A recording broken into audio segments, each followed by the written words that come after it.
Direct થતો ને એમાં પાંડા ઉપર યમરાજા નીકળે. યમરાજા નીકળે ને એટલે પોપટ સામું જોઈ દાંત કાઢ્યા. બરક બરક ભગવાન ઈચ્છા. કોણ? યમરાજા. યમરાજા હસી નહીં તો એનું કામ કરવા મળીએ. પોપટ ડાળે બેઠો બેઠો રોવે. યમરાજા આપણે ઉપર દાંત કાઢ્યા છે, આપણી ઉપર ખુશી થયા છે, આપણી રજા આવી ગઈ, સીધી આપણે ફાટી ગઈ, આજ સુધીમાં આપણું કામ પૂરું છે. રોવા મીડા બેઠા બેઠા. એમાં જેની કથા હાલે છે ગરુડજી ત્યાંથી નીકળ્યા. ગરુડજી નીકળ્યા ને એટલે ગરુડજી પોપટાનો છે કે ભાઈ કેમ તું રોસો બાપા?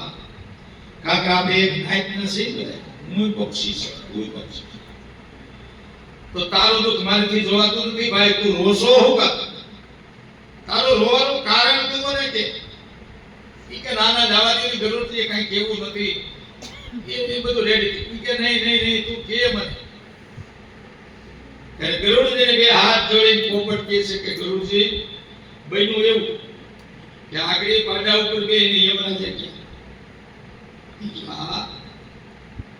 પછી હું કે મારી હામાં બરક બરક દાંત કાઢતા ગયા, દાંત કાઢતા ગયા ને એટલે હું શંકા કરી કે આપણો સીઠી ફાટી ગઈ, હવે હું કરું?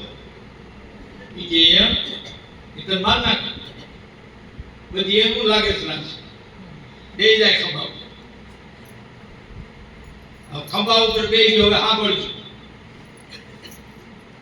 સોપડામાં ચિત્રગુપ્તે એવું લખ્યું હતું કે ઈ પોપટ જ્યાં બેઠો છે ત્યાં એનું મૃત્યુ નથી. જાણું?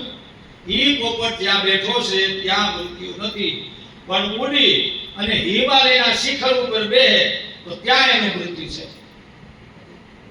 આવું લખ્યું એને પાના. હવે આ ગરુડજીએ ઈ પોપટને ખંભે બેહારી અને હિમાલયના શિખર ઉપર એક ક્ષણની અંદર મૂકી અને પાછા આવી આવીને સીધા યમરાજા પાસે આવ્યા. યમરાજાનો કાટલો પકડીને યમરાજાને કેવા મીડા તમે બધા આમાં દાંત કાઢો છો, તમારું રાજ થઈ ગયું બધું, તમને કોઈ કહેવા વાળો નથી. આ પોપટ બિચારો હવારનો રોવે છે, તમે ધીરા રહ્યો, શાંતિ રાખો. એ ભાઈ ચિત્રગુપ્તજી આ પાના નંબર બતાવો. 38માં પાના ઉપર પોપટનું ખાતું હતું બતાવ્યું. એ કે ગુરુજી સાંભળો, પોપટ જે જગ્યાએ બેઠો છે ને ત્યાં એનું મૃત્યુ નથી. ત્યાં એનું મરણ નથી લખ્યું. એ ક્યાં લખ્યું? એ કે એને હિમાલયના શિખરો પર એનું મૃત્યુ લખ્યું છે, ત્યાં કાંઈ પૂગે નથી, એટલે એનું મૃત્યુ મેં કેન્સલ કર્યું છે. આ બતાવ્યું કે આ મૃત્યુ કેન્સલ. પણ કે ઈ પોપટને હું હિમાલયના શિખર ઉપર મૂકીને આવું તો કે ન્યા વાળા માણસો પૂગી ગયા, પોપટનું અસુતમ કેશવ રામ નારાયણ. પોપટ મરી ગયો.